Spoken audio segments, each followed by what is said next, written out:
Hi guys, I'm going to answer some questions that I got from one of my subscribers. His first question was, how do I know when to sell a car?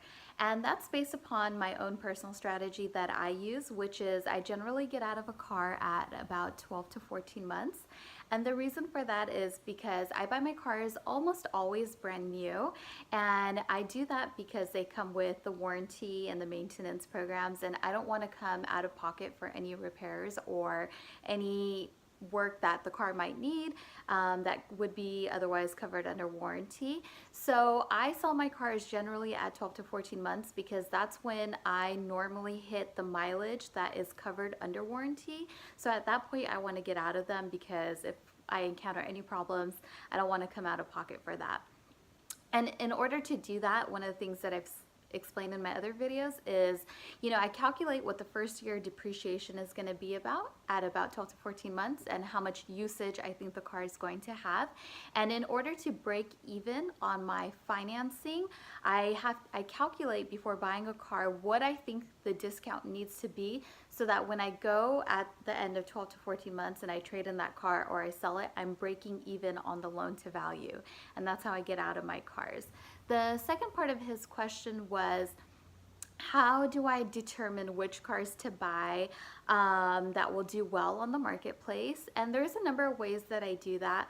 One, I just kind of look at, where I live. I'm here in Southern California and kind of what's popular around here.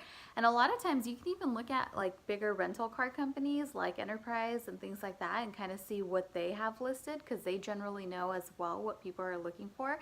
But just knowing the region that you're from, here we have great weather, so people want convertibles, they like sports cars, they like Jeeps, just being in Southern California. Then another thing I do is I'm always looking at the Turo Marketplace all the time. I'm looking at markets around me and markets away from me that are similar to me, such as LA.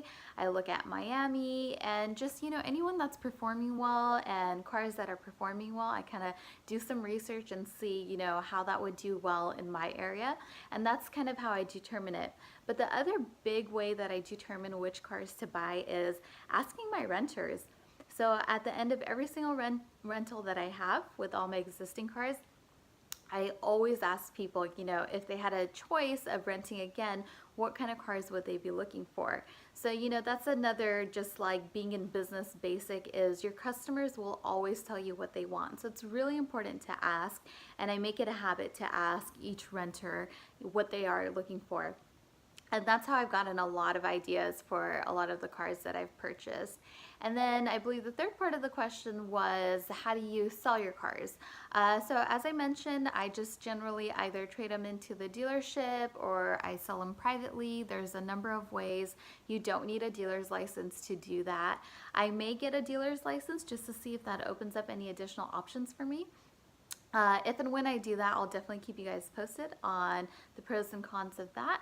And thank you so much for the questions. Keep the questions coming. I'll definitely do my best to answer as many as I can. Thanks, guys.